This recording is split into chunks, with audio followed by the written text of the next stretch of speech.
that what yeah. Okay. Okay, so guys, welcome to today's masterclass with Leroy. So this is the second masterclass that we have where he's teaching us how to build our property portfolio. So the first masterclass was all about how do you get funding, right? And in that masterclass, we spoke a lot about the importance of having a relationship with the banks, having a relationships with the bond originators. And in the podcast, we also talk a lot about having your master team, right? And knowing who's in your team. So who do you need to have on your team to be able to build a property portfolio, all those things.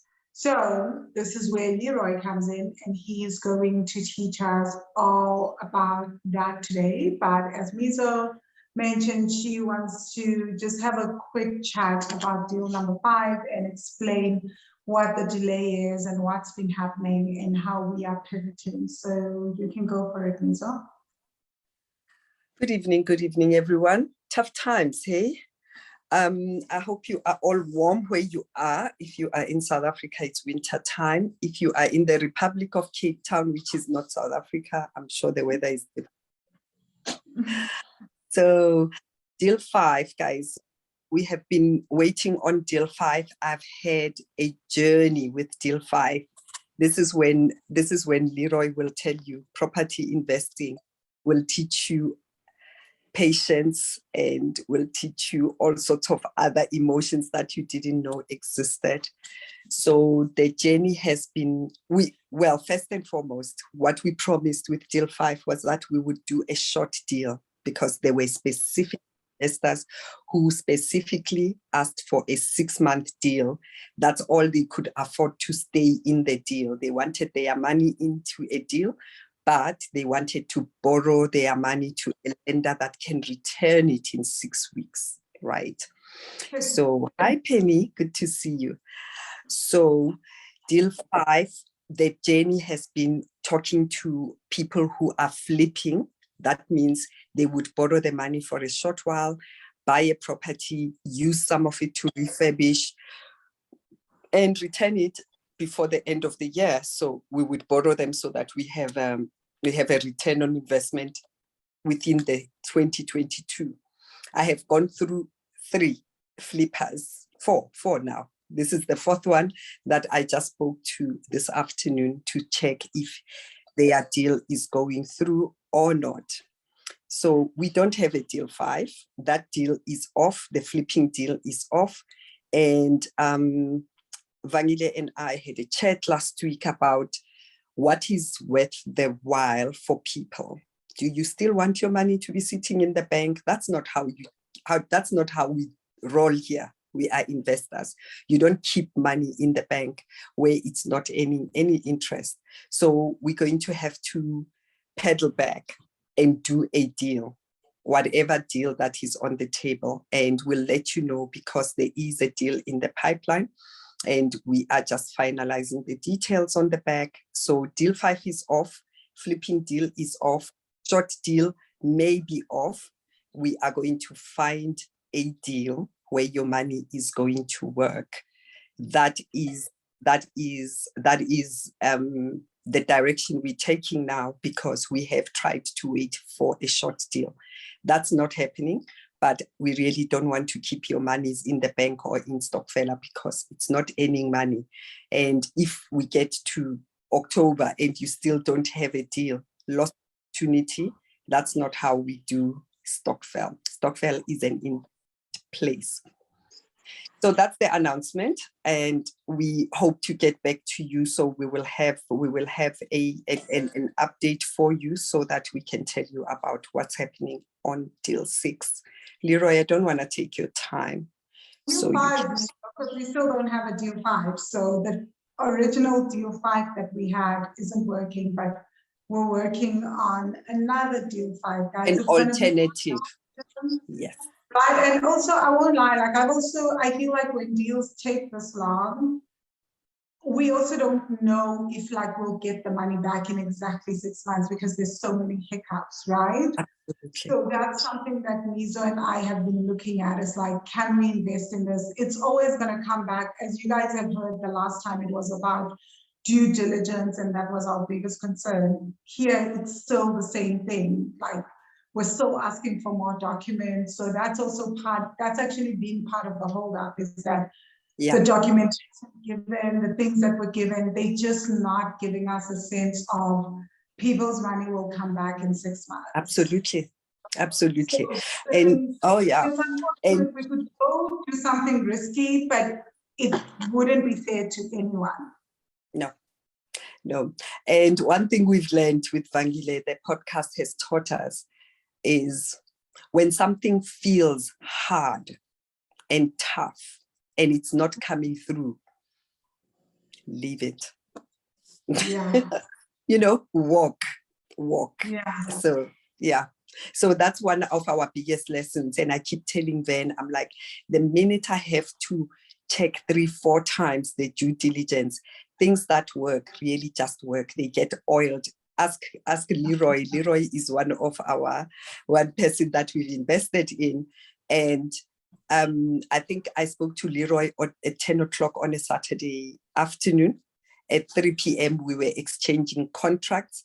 And on Monday morning, I had all the documents in my email and spent a few days doing the due diligence. The following Saturday, done. Right? That's how ease works. So these 3 Philippas, it's been hard, guys. It's a walk. So we don't do that with people's monies. It's a walk. Right? Yeah. You are welcome to ask any questions about flipping and definition of flipping and stuff on the WhatsApp after this masterclass. But let's get into the masterclass now. All right. Yeah. So before I introduce Leroy again, Leroy, I'm going to ask you to also touch on the stuff that we just touched on here, which is we're talking about building a relationship with the bank, but can you also, and with bond originators, can you also let us know what documents people need to have ready? Because that's what we're finding, like documents are not ready when we're asking for them.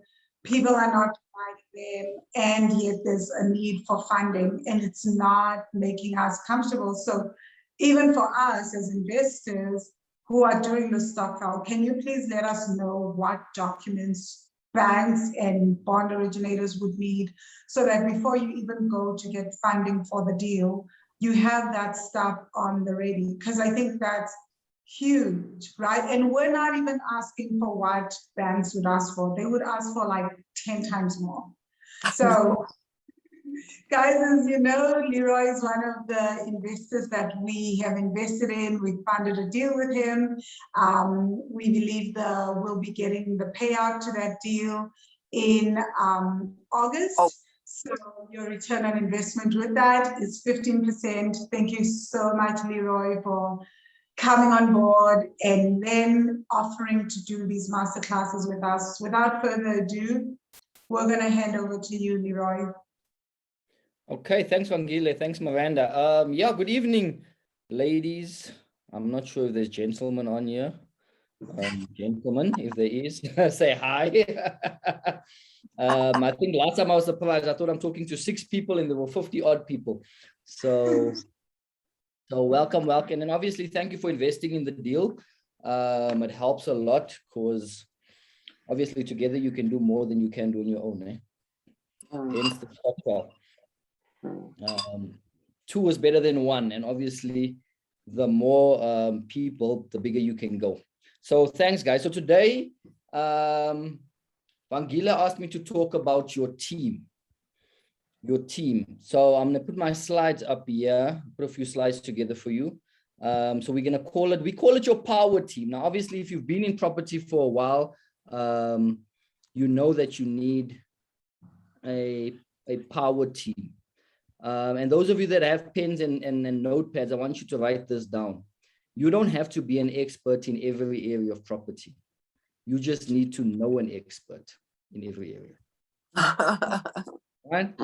You don't have to be an expert. You just need to know. You need to have an overall understanding. So those of you that don't know me, Leroy Slava, property developer. I've done a few developments, help a few people. I also speak at certain events when get called. So that's a quick intro of me. So what I want us to talk about today is your core power team. So I'm going to take you through it, the core power team. And then I think what we can do after this, Vangile or Miranda, is then have a few questions and then go to your professional team. Or do you want me to go through all of them and at the end have questions? Or how would you like to take this? Or questions as we go along? But let me finish with this section. And then you ask a few questions if there is any, and then we'll cover the next topic for about 10 minutes, and then we'll take questions on that as well. Sounds like a plan. I'll bring my pen and paper, but go ahead. Excuse me? Sorry, I didn't hear you there, Vangile. She's gonna get it. I'm getting my own pen and paper because this is incredible. Okay, so your core power team, guys. Now, as I said, you don't need to be an expert in every area. You just need to know an expert in every area, all right? And this is your core team that you need around you in property, right? To make your portfolio success, to make your investing successful, right? So write this down. So you need a mentor, you need a property coach. You need someone like Miranda, someone like myself, someone who's been in property, who's done a few deals, who's made some mistakes, who's had a bit of success to help you. That's step number one. Now, why do you need a coach and a mentor? Now, obviously, now you find on Facebook, there's a million mentors, right? Everyone now is a property mentor and a property coach and doing events and whatever. But what you want to make sure is that the person that's guiding you is really investing in property and hasn't just read books or gone to seminars or even someone who's got a degree in some property field. You want someone who's walked the streets, who's negotiated with sellers, who's dealt with builders, who's dealt with attorneys, contracts, municipalities, plans, approvals, who has the gray hair. My hair is bald now, obviously. I shave it bald because there's a few gray hairs here, right? And I'm only 37, So be careful. Are you sure you want to get into property? So that's what you want, because you don't want to make all the mistakes yourself. So you want to make sure you have a coach, you have a mentor, someone who can tell you, listen, when signing an OTP, make sure you put these clauses in. When dealing with a seller, this is how you negotiate. When looking at an area, this is how you look at an area. When running the numbers, this is how you run the numbers. When looking for a builder or an attorney, this is what you do. And that is good to get someone who's been through that process, who's made mistakes, who's had some success, to help you avoid a lot of those common mistakes beginners make.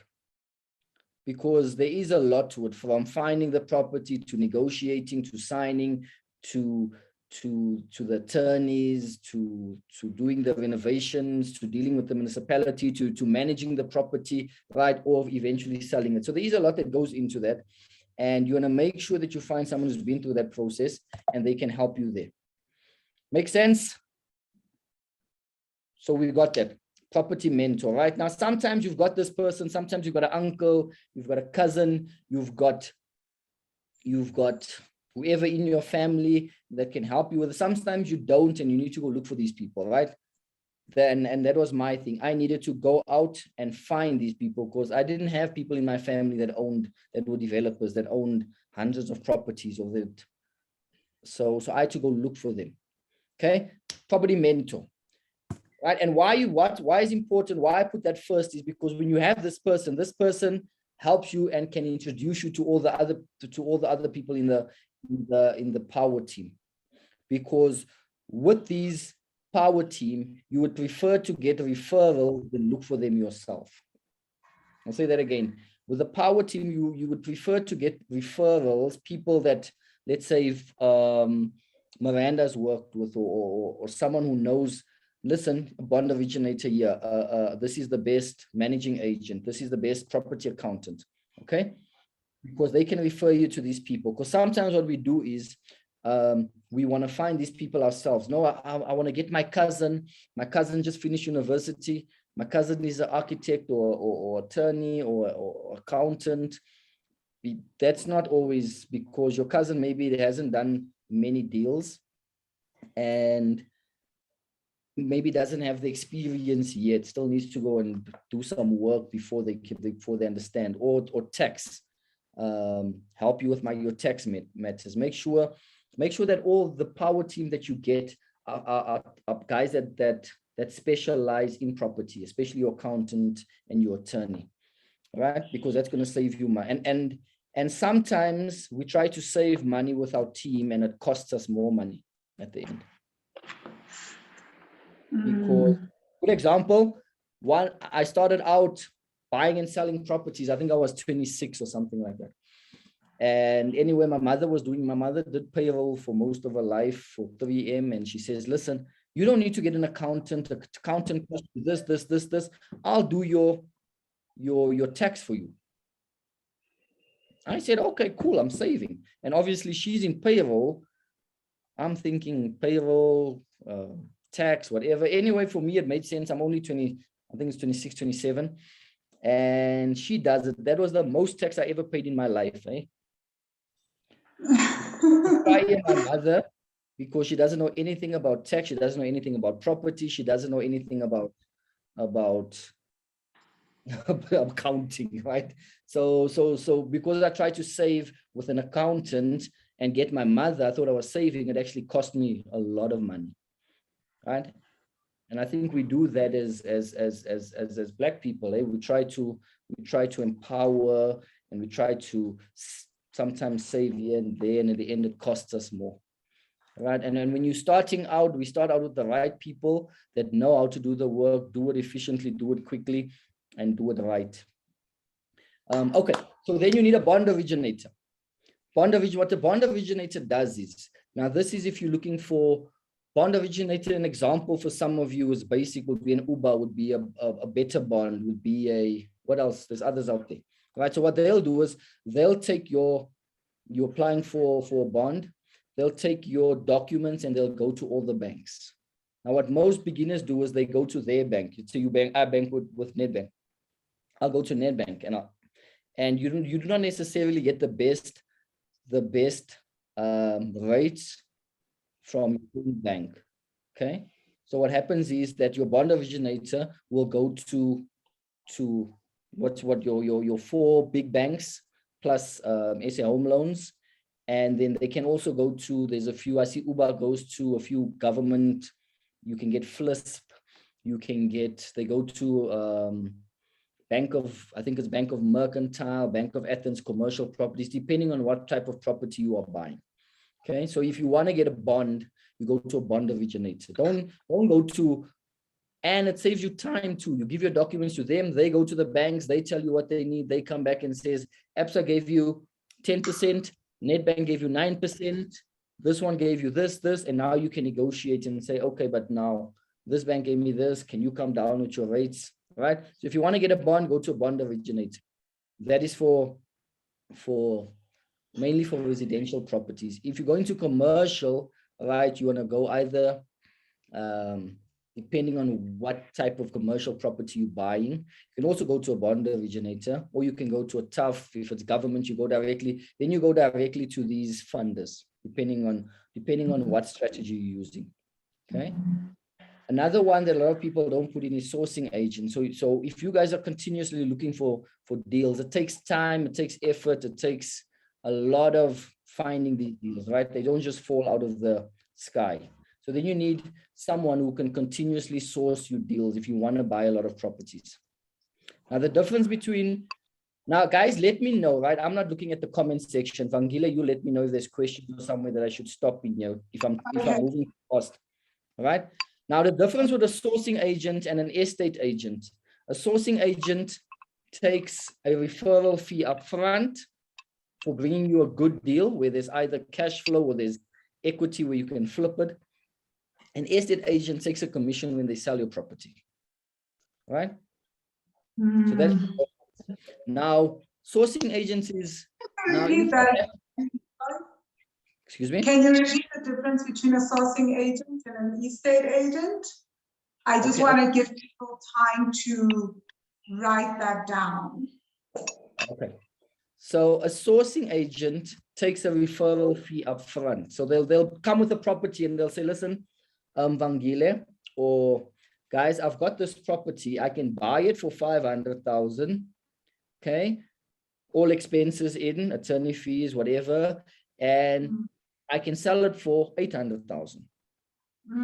But for this opportunity, for me to give you this opportunity, it'll cost you 50,000.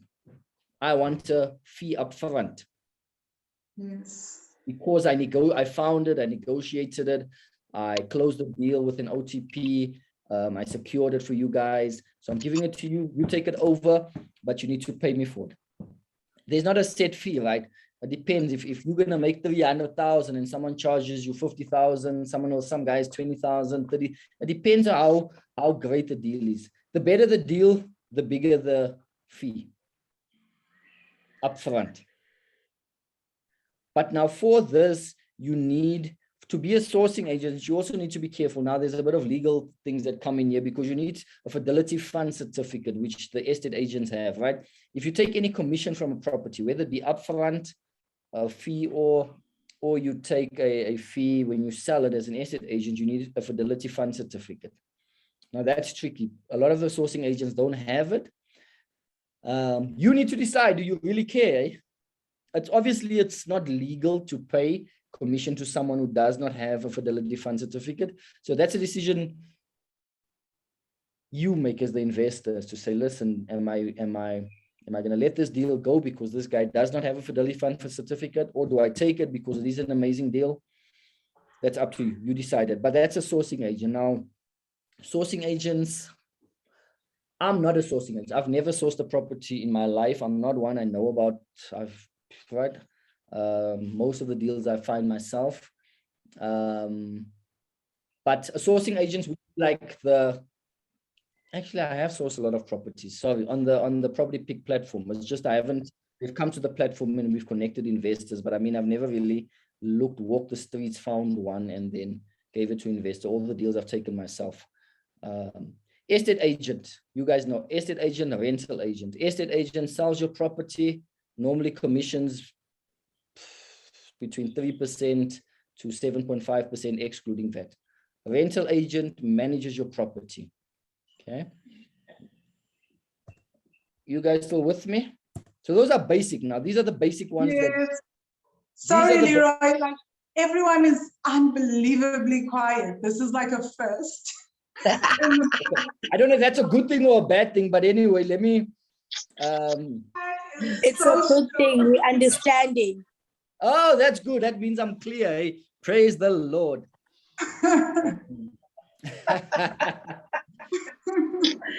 Leroy, can you spare them your madness? Hey, what's this? Spare them your madness. Okay, let's go. Property accountant. I put property accountant there, as I said, not your cousin that finished university yesterday. He's going to make you pay a lot of tax. Let him let him first go through, because remember, they are property, there's a lot of incentives for investing in tax benefits and incentives for investing in property, right? Because what we are doing is there's a huge shortage of housing in South Africa, and we are helping the government create housing which they cannot do. Make sense? So we get a lot of benefits. Like, for example, all my buildings are in UDZ, urban development zones, which means I get benefits. So I pay no tax basically on all these properties because I'm in those zones and I'm creating affordable housing. Okay, but your accountant needs to know this. If your accountant doesn't know this, then you pay tax unnecessarily, right? There's depreciation on these properties. Your accountant needs to, with your structure specialist, say, listen, we need to put this in a PTY, okay? And The PTY buys the property, you stand surety for the PTY, and then that'll open up your affordability over time. And obviously in the PTY, it's 28% minus expenses.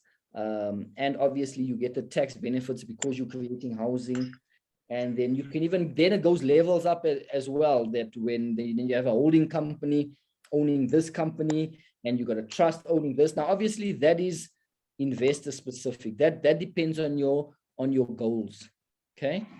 Everyone is not going to put their properties in a trust because they might say I want to sell it in a few years. So don't put it in a trust. Some people will say, listen, I can do 1 or 2 in my personal name, where I can flip it, and then there's no tax on that. But that obviously a property accountant needs to guide you through that. I know I've got an overview of these things. It's good if you do, because then you can ask the right questions.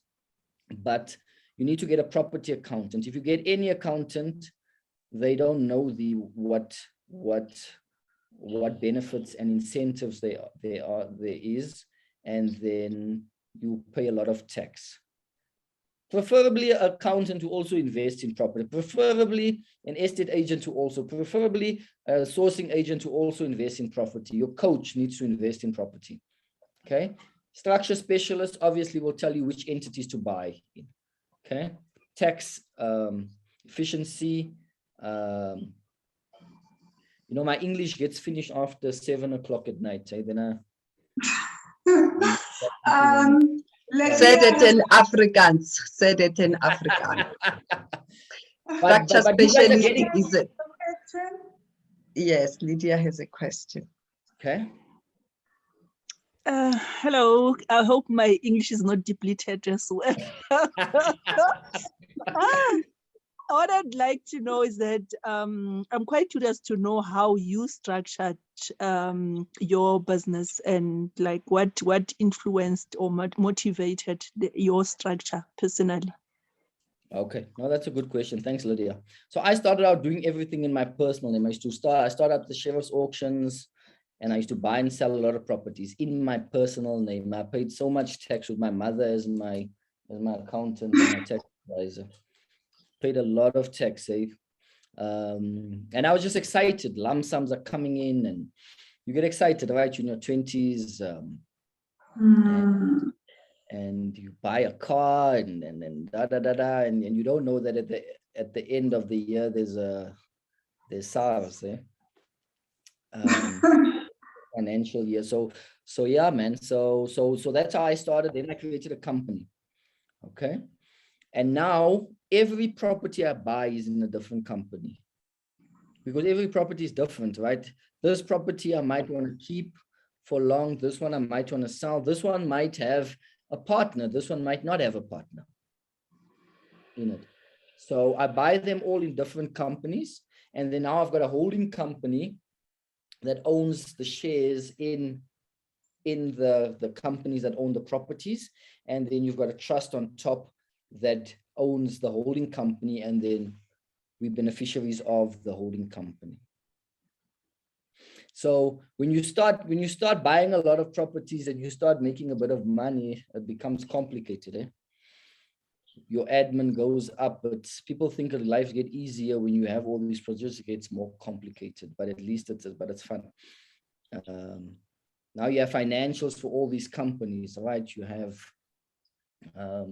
a lot of costs going into these views. So that's my structure, Lydia. I've got a company that hold each property, then holding company, and then the trust now will be the owner of the holding company. But that's my one. Everyone will not have that structure, and that's why it's wise. Now, guys, listen. I'm giving an overview. I'm not a accountant or structure specialist or a builder or attorney. I'm just don't take this advice. I need to say that people always say that I'm not a financial advisor, to cover themselves in case they talk nonsense and someone goes and does it. So make sure that you sit with a specialist, with an accountant, and you tell them, this is what I want to do. this is where I am. This is what I want to do. This is my goals where I want to be. What will be the best structure and what will be the most tax efficient way for me to do it according to my goals. Vangile's and mine will be different because Vangile wants to be in Sri Lanka and in Mexico and stuff. You understand? Her business will not be structured like mine because we have different goals. We want to do different things, all right? Yeah. So there's no one size fits all with this. So Leroy, I'm just interested, like I love this, what you said, because I've never ever thought of that. So you started a company and every company owns the property. So one property is owned by one company. So you have multiple different companies. Yeah. So I want to ask, do you have different property accountants or do you use one property accountant for everything? Or does each company have like the same property accountant? And then my other thing is, isn't that very costly in terms of doing that? Wouldn't it be cheaper to have one property, one company own everything? Just walk us through some of your processes and your thinking with that. Okay, so you got one accountant. You want to have one accountant, right?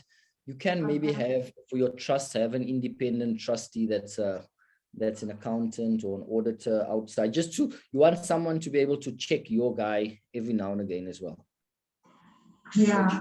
That they're doing the right, but you want someone because money is moving around, right? Money is moving around from this company that's paying you personally. Sometimes in companies too, this company pays this company because this company needs a bit of money. There's a bit of cash flow here and money moves around.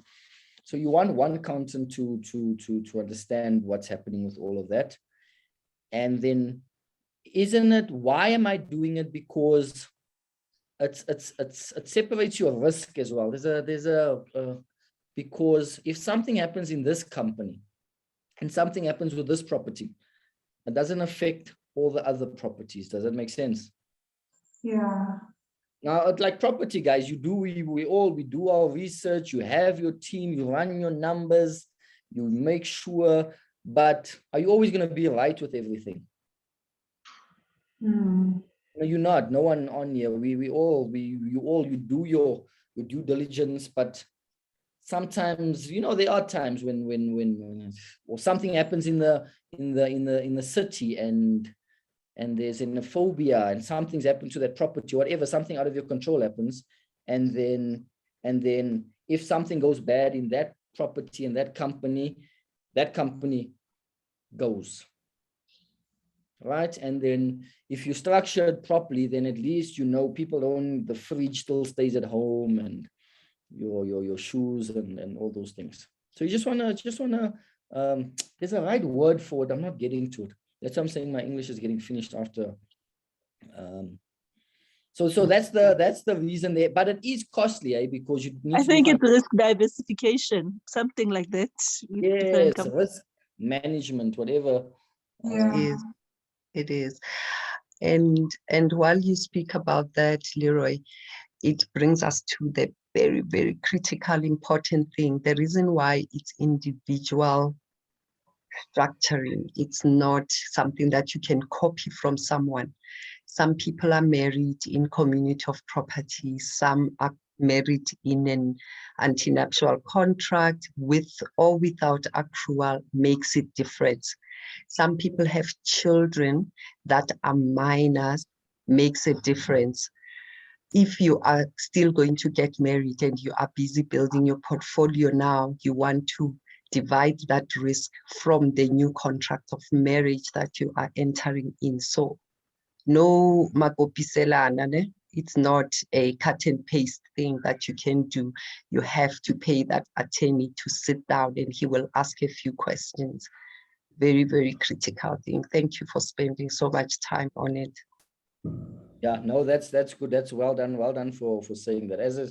So once again, guys, it depends also how you married. So there's a lot of things that go in how you structure your portfolio. There's a lot of things that even go into why you're buying the type of property you're buying. I'm going a bit off of the power team, but initially you need to have a plan as why to getting into property, and what is your plan with that, eh? Is that gonna, you can't say that I want to flip properties and be in Mexico, but you want to flip properties in Gauteng, and you don't have a team yet. You understand? It just gets complicated. So now you say, okay, I want to be in Mexico for 6 months of the year, and then I want to be in Sri Lanka. What do I need to do? I need to either partner with someone, or I need to buy properties that can cash flow, and I have a team managing it.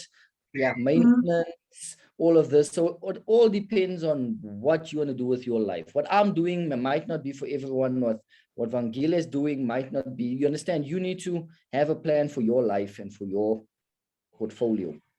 And that will determine how you structure this. Okay, let me move on from that point. Otherwise, we're not going to finish. Structure specialist, you need a builder. Right now, builders are, these are the most difficult people to find. There's good accountants and good builders. You need to go. That's why I would say get the referrals, yeah, and get proper guys that are registered with the NHRBC, depending on the size too, right? If you're just painting it, you don't obviously have to get the most expensive guys, but also know your strengths. Like I'm not a builder, I'm not a painter, I don't drill, I don't fix things. Even at my house, I don't do a lot of these things. That's not my strong points, right? I don't do that. I can put deals together, but I can't build a wall myself. I don't a straight wall, I can see it, right? I'm not that. And so I know I don't like getting dirty. I don't want to do it anyway. I'm just going to be terrible at it and mess it up. So I get someone who can do it. They do it right, pay them. And I think a lot of things, if I let me finish and then we'll get back to then on actually, but let me say it. A lot of times too, we get a lot of family members and friends in these things, and it messes up the relationship as well. With my first development, I had a friend. They do big developments, got them in. We were going to help each other. He give me a good price. He gives me a good price. And I connect him to the financiers. He gets some work. We're all happy, right? It ended up, he didn't want to finish. It ended up with attorneys, and it was just not fun. So I like what one man says. He says, make your business partner your friends and not your friends your business partners. Especially when it gets to these builder guys. These are the tricky guys, eh? Because it always costs more. Than they put it down that it's going to cost you $1 million, but then this is extra, this is extra, this is extra, and you end up paying 2 million. And because you don't know the cost of things, you can't argue a lot with these guys, especially if you're doing bigger deals. And get someone to manage them, a project manager. Get someone to manage them. Okay, next one. So now you've got your mentor is helping you. Bond originator, you've got your bond. The sourcing agent sourced your property. Your estate agent is going to sell it. Your managing agent is going to rent it out. Your accountant is helping you be tax efficient. Your structure specialist is structuring your portfolio that the way that is according to your plan.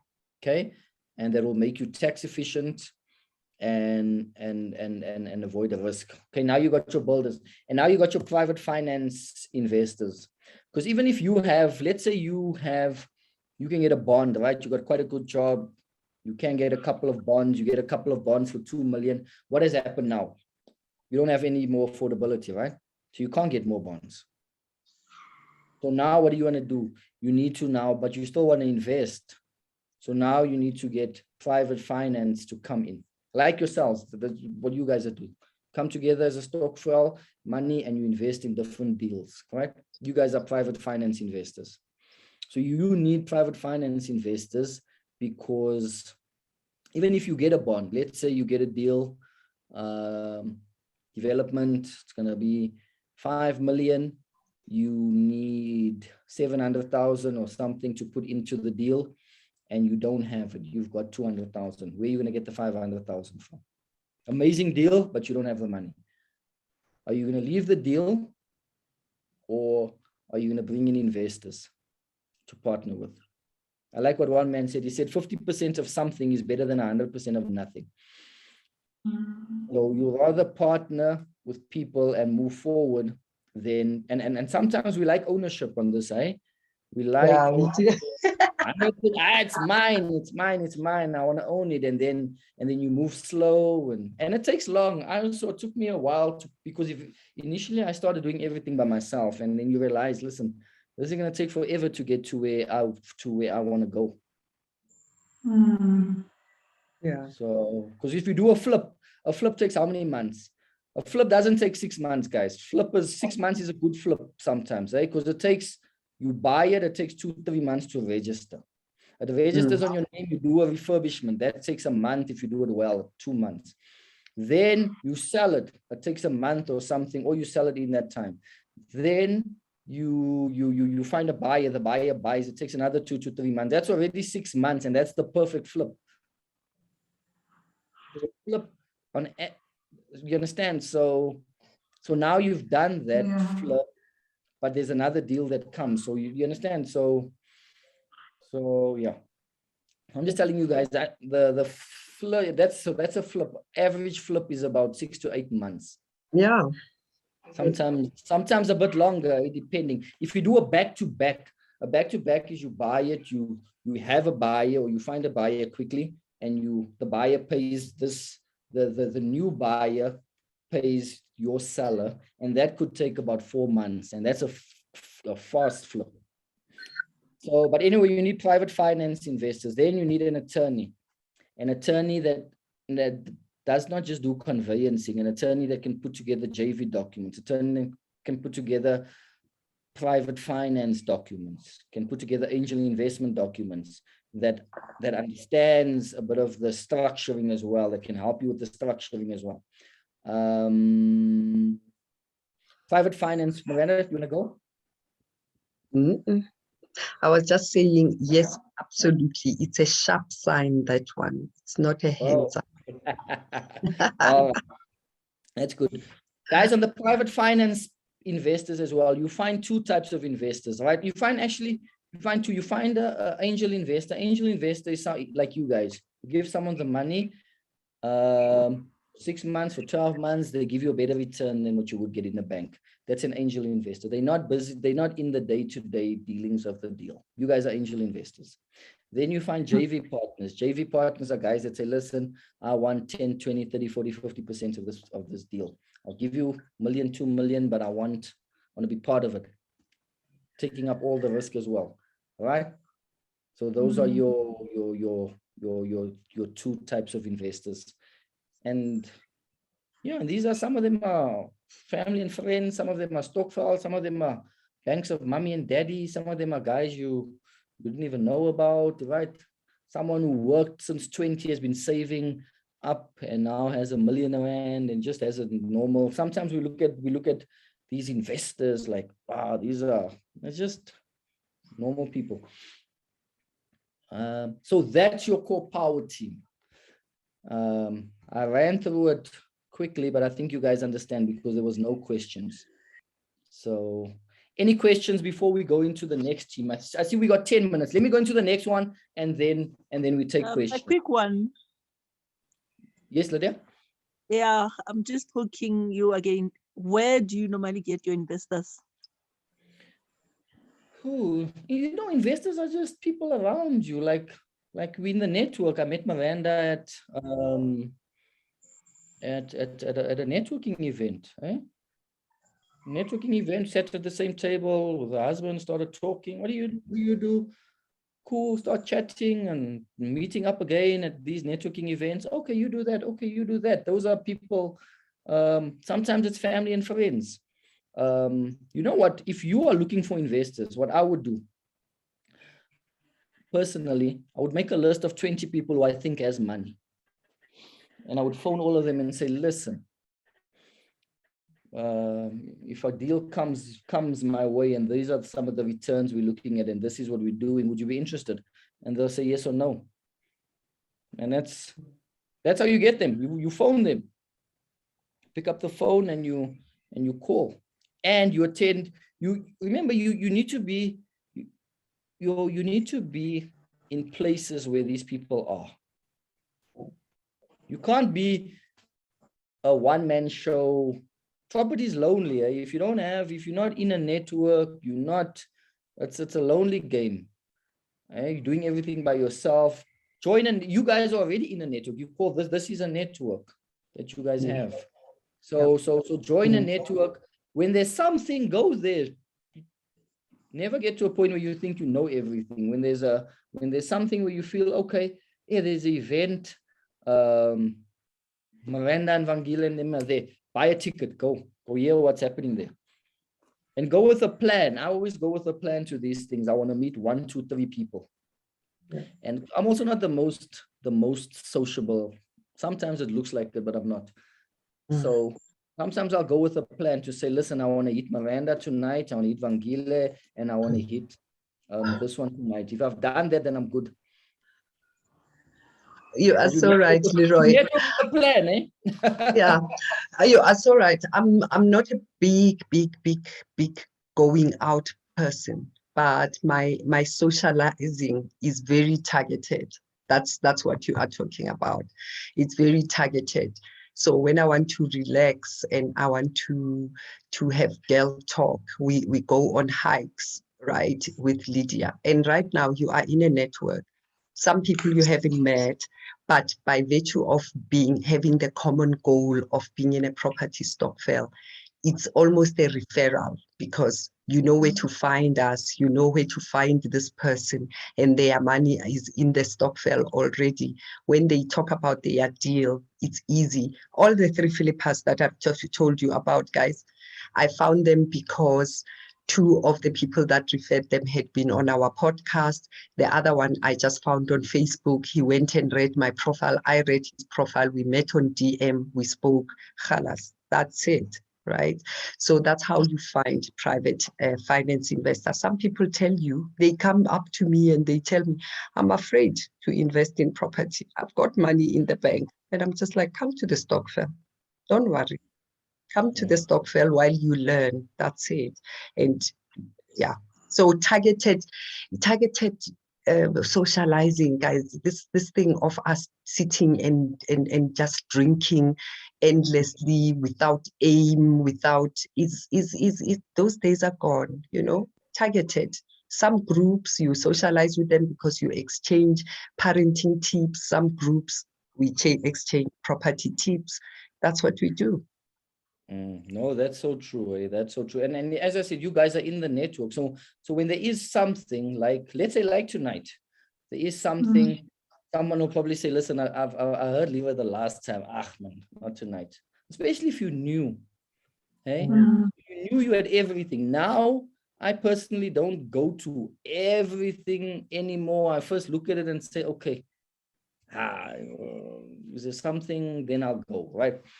And as I said, we don't just chill and just network, and it's targeted networking. A good word, targeted networking. Let me go on to the next slide, and then we'll take more questions.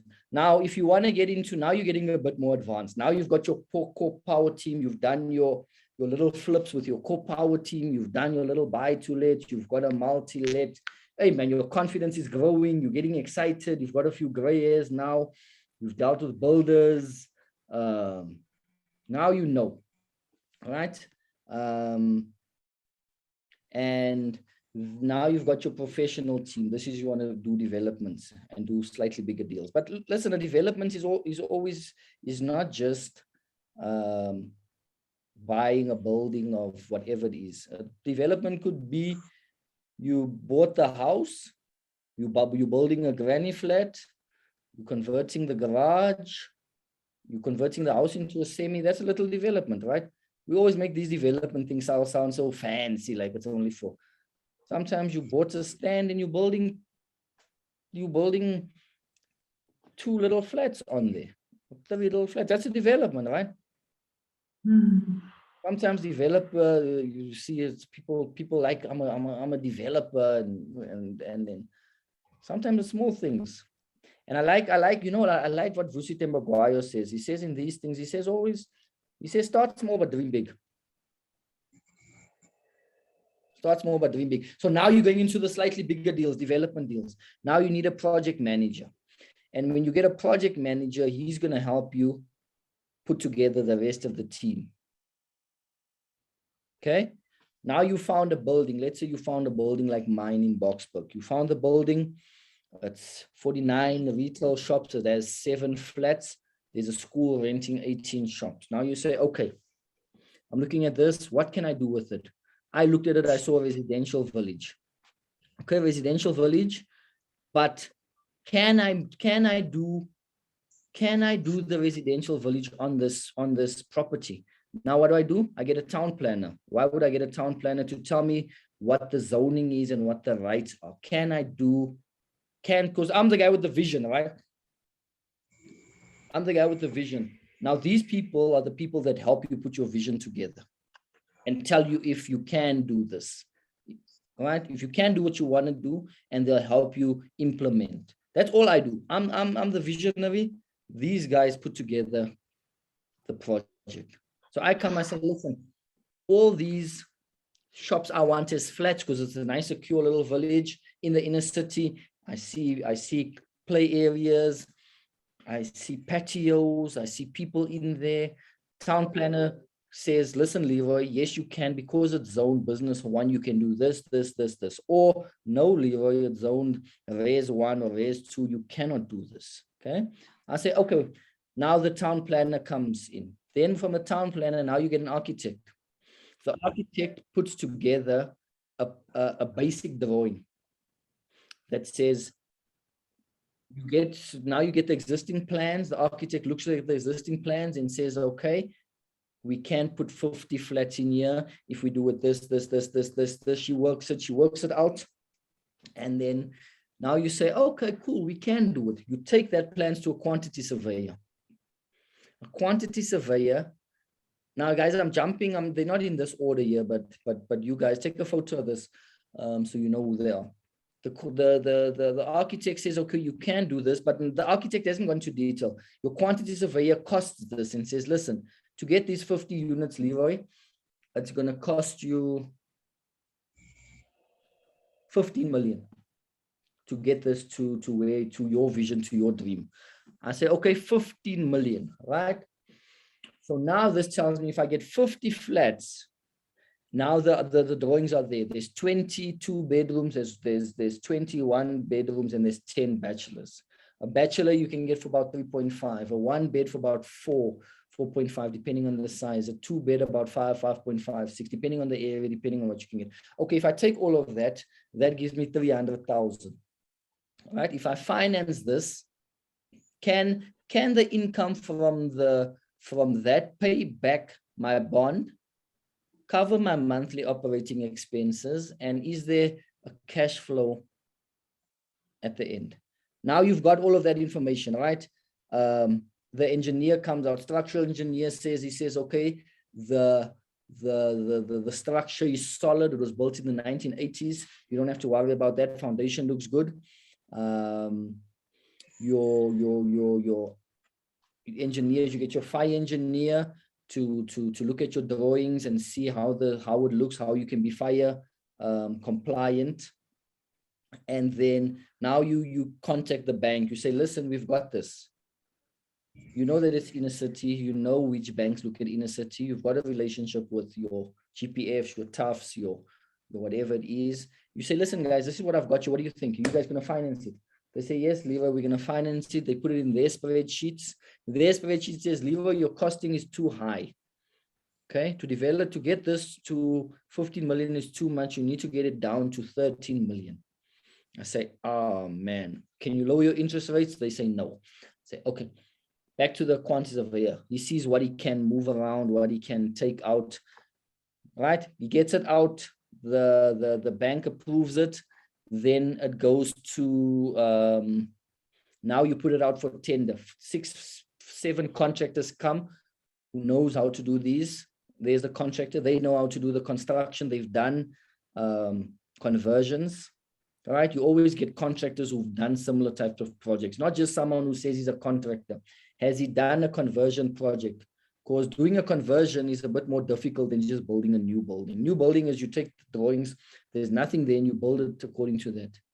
Conversions, you need to cut, break,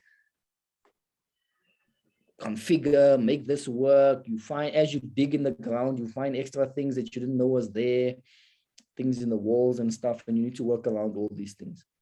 Okay, now your contractor says, okay, they come in budget, good stuff, right? Your attorneys, we've covered that. You guys know what an architect does. Now the project starts. Your project manager manages this whole project. So I don't manage it, right? We've got site visits once a week, every second week, where I come in and they explain to me what is happening on this thing and where are we. Okay. I can't manage it. I don't know how to check plumbing. I don't know how to check the electrical side of it. Okay. So the project manager manages that. He makes sure that the contractors are following the architect's plan, that they are in budget, right? He makes sure the health and safety is there. He makes sure everything works. He deals with he gives you the certificates to get the funding from the bank. And then at the end of this, you either have a managing agent that rents it out for you and manages it, or you sell it off and you have an estate agent that sells it for you. So that was a very quick summary of your professional team. Now let's get to some questions.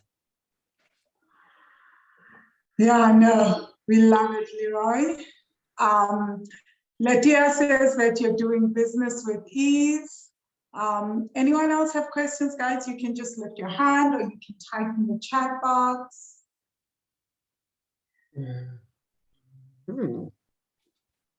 Nothing.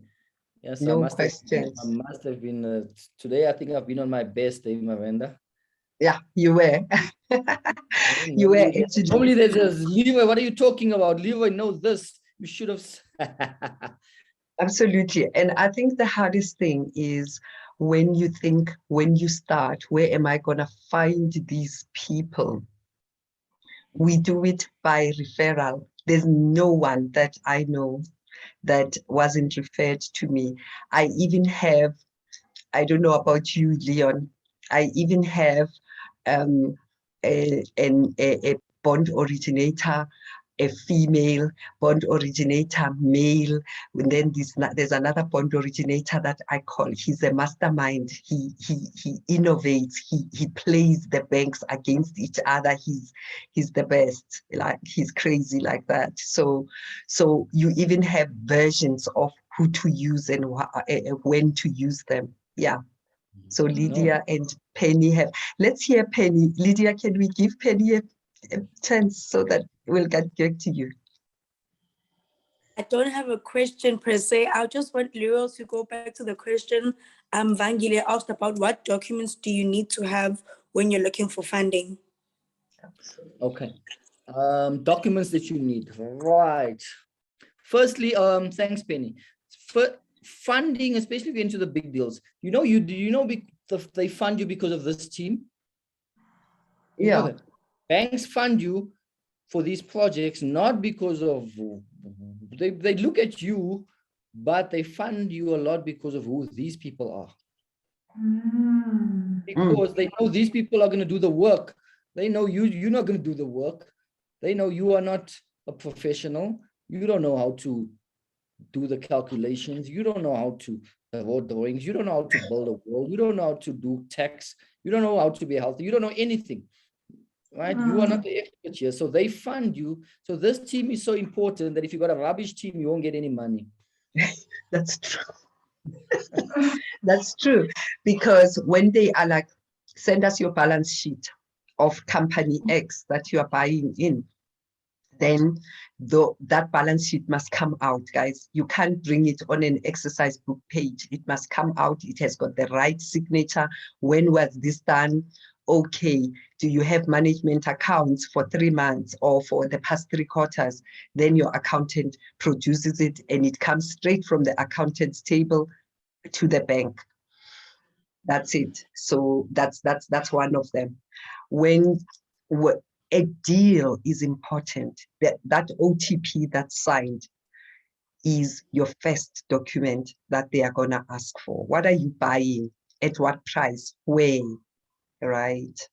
So it's very, very important to get your OTP signed and sealed. You can't talk to the bank and say, I want to finance some buildings. They don't know what you're talking about because your eligibility or something, it has to count. So the OTP. But when Leroy, for instance, came to us to get funding, what we did, we spoke on the phone. What are you trying to fund, Leroy? He says, I've got this deal, man. I need this funding by this date. This is what's happening. Let me show you the picture of the deal. He sends me, OTP is offer to purchase. Thanks, Penny, for that. It's an offer to purchase. So that's the document that the seller and the buyer sign to say, you are buying my house, you are offering me this much, and the seller says, yes, it's fine. I want you to leave the rails and the satellite dish, and the seller will say yes or no. It's all written in the offer to purchase. It's a contract that people enter into before the financing. So when Leroy came to us, he said, I have this deal. I'm doing a development somewhere, and I'm looking, I need to pay, the bank wants me to, or the financier wants me to have a bit of money of my own. They are looking for 2 million. I've raised 1.5. And I was like, oh, good. We've got 1.5.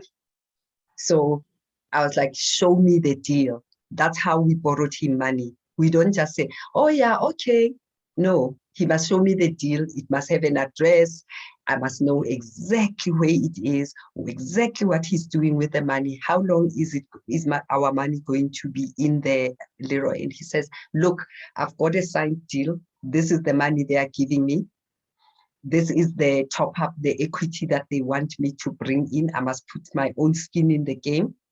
And this is the property that I am financing. I'm like, where is it standing? In Boksburg? Okay, Vangile or myself will go and see it. And that's how we enter into the deal. Leroy, if you don't pay us, which property are we selling so that we can get the investors' monies out of it? And he shows us the property as well. So, in private financing, easier, much easier. I didn't ask him for his management accounts, his balance sheet, how much have you got in the bank? That's not the issue here. I knew where the money is going to come from. That's how we do the due diligence, right? And again, because property is a relationship game, I know where to find Leroy, how to find Leroy, and I know what he owns. So those are the kind of relationships. That's what makes ease of making business. I'm not saying go and chat over a glass of wine with someone and start borrowing them your money. You need to have had a relationship. We have a relationship beyond this masterclass with Leroy. So there you go. At the bank, they are going to ask you for bank statements, balance sheet, if it's a company, management accounts, ID must be certified. Yeah, and assets and liability form. How many pages is it, Leroy? 17 pages, something like that. 17 pages. Assets and liabilities. What do you own? Who do you still owe? And then they are going to do a credit check. They are going to do all of that. Doesn't happen in the private finance state because we know each other in that sector. Yeah. No, that's good. That's 100%. So that's so as Miranda said, guys, but it depends. Another thing, it depends what type of deal you're doing.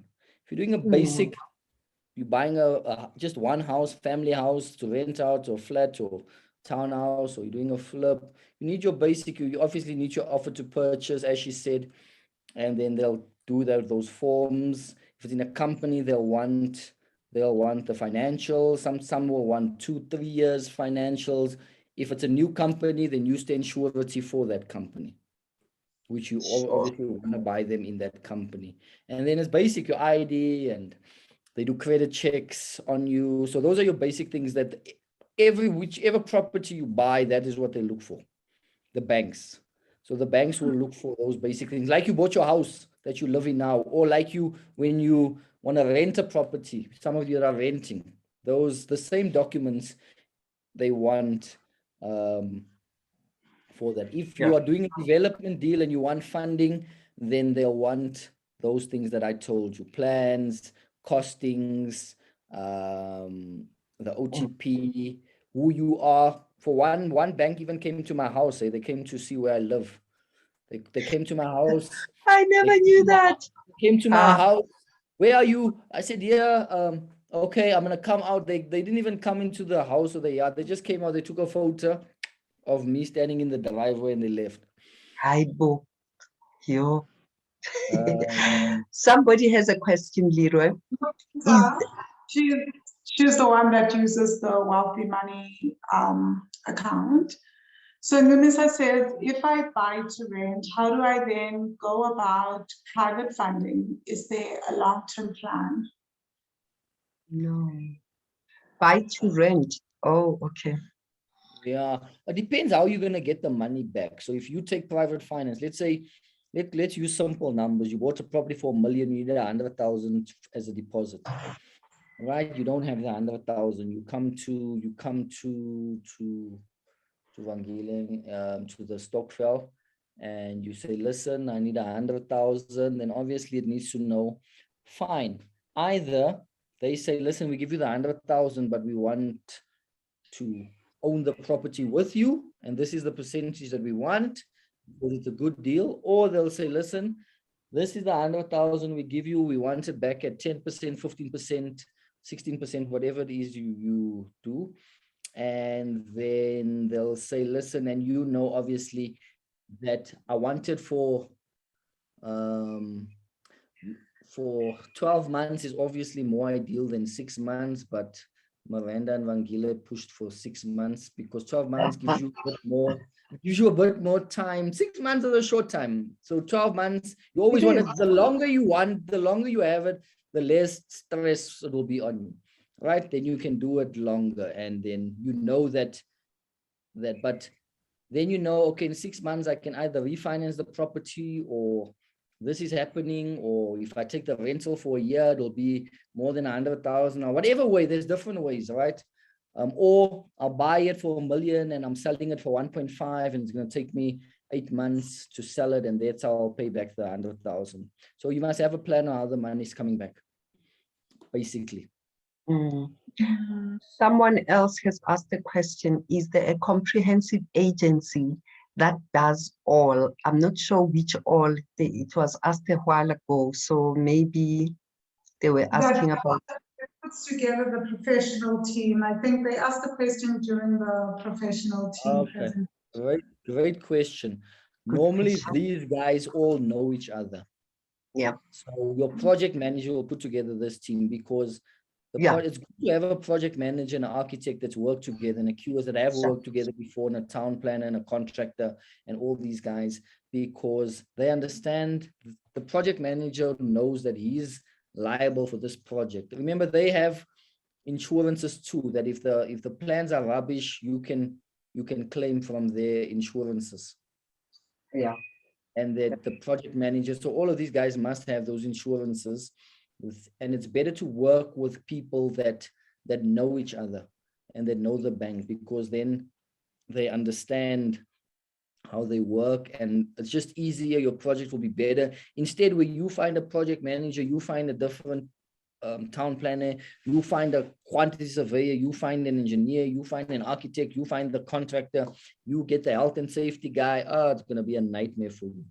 It is indeed. Yeah. So yeah, she says one comprehensive, get a good project manager, and the project manager will get the team together for you. Wow. Yeah, I was gonna say with the Numisa, I think it's such an important question, Numisa, to ask. Can you get private funding for you buy to rent? There's many ways to cut this. You know, if Leroy has done many deals, he will tell you that, you know, you can cut up a deal any which way. There are things that are not written in books. For instance, someone can walk into my house and say, you know, I want to buy your house, but I don't have finance right now, but I want to live here. This is the place that I want to live in. And I would say, fine, while you don't have the money, and they say, I'm getting my inheritance in January next year. I'm like, yes, when you live in my house, why don't you pay me rent? But we redirect that rent towards the bond. It's still private. It's still private funding of a deal. And they say, okay, I'll pay a little extra. I'll pay 5,000 more, and that 5,000 goes towards my buying or my deposit or all this rental. Let's register it. So the attorney will register a bond and a deed, and he will take away my deed and take it down from the deeds office so that I don't go and sell my house to somebody else. So private funding is a lot of things. It could be, yeah, and we call that seller finance. Sometimes there's a seller finance where the seller is the one that pays the bank and say, no, this person is buying my house. It's cool. I'm going to continue paying the bond, and this is how he's going to pay me back, and the attorney structures. So there's, yeah, so private funding is many, many things. It's not something that one can answer in one sitting, because the Stokvel is private funding, but there are many other sorts of private funding. Yeah, good stuff. So I think that's Amazing. today. So guys, I think we're going to wrap it up here, because I know we did say 1 hour, but we're just 15 minutes over. It's not bad. Okay, so thank you so much, guys, for showing up. Thank you for asking questions, for getting involved. And I guess, Leroy, I see your next slide. What is the next slide? We can start there for Next the time next. we'll talk about running the numbers. We'll show you. Yeah, so maybe the next session is running the numbers, you guys. So Leroy can teach us how to run the numbers. So we can do that in our next session. I'm actually making a note of it so that when I send him a message, you mustn't ask again. What are we gonna do again? I probably will ask. What are we gonna do again? Yeah. Because I've made many notes of potential classes that we're gonna do moving forward. Yeah. So, And having speak for your time, Leroy. It's been amazing. Thank you for showing up. And once more, guys, thank you for your time as well. I'll let Mizo and Leroy say their last statements, but thank you so much for showing up. Leroy, you've been incredible. I've learned so much personally for myself today. No, that's good. Leroy, Thanks, you guys. go ahead. No, yeah, thanks, guys. As I said, I hope you learned something. And yeah, man, I think maybe there's some things you can ask it in the next session, maybe that you wanted to ask today, or something that you'll think about after this that you didn't ask. We'll grab it in the next one. So yeah, and thanks, Vangile. Thanks, Amanda. Thanks, guys. You still have the WhatsApp group, guys. So if there's any question that comes up and you are inspired just before you go to sleep, ask it over there. Don't worry when we don't answer exactly at that time. We are doing work during the day as well. But please tell your friends about our Stokvel. Property Magician Stokvel is an empowerment place. The reason why we even got into this arrangement with Leroy is we want to empower Black people. You earn as you learn, right? You don't just bring your money here. Start thinking about, when I'm not in the Stokvel, what kind of deals am I gonna look for? How am I going to position my property portfolio? Or how am I going to start in property? So I hope you learned some. If nothing else, you learned some. And you can tell your friends about our webinars. We're generous like that. One day you will join us. Okay. So good evening, everyone. Penny, thank you again for doing the most. You are the star of the show. We really, really appreciate your support. You're welcome. Thank you. Guys, I'll send out Penny to send me the notes, and then by tomorrow I'll send out the recording. I'll upload it to YouTube and send it out to everyone tomorrow by email, and then we'll also post on the WhatsApp group. Otherwise, have a fantastic evening wherever you are. It's afternoon my time. Cheers. Yes. Bye. Bye.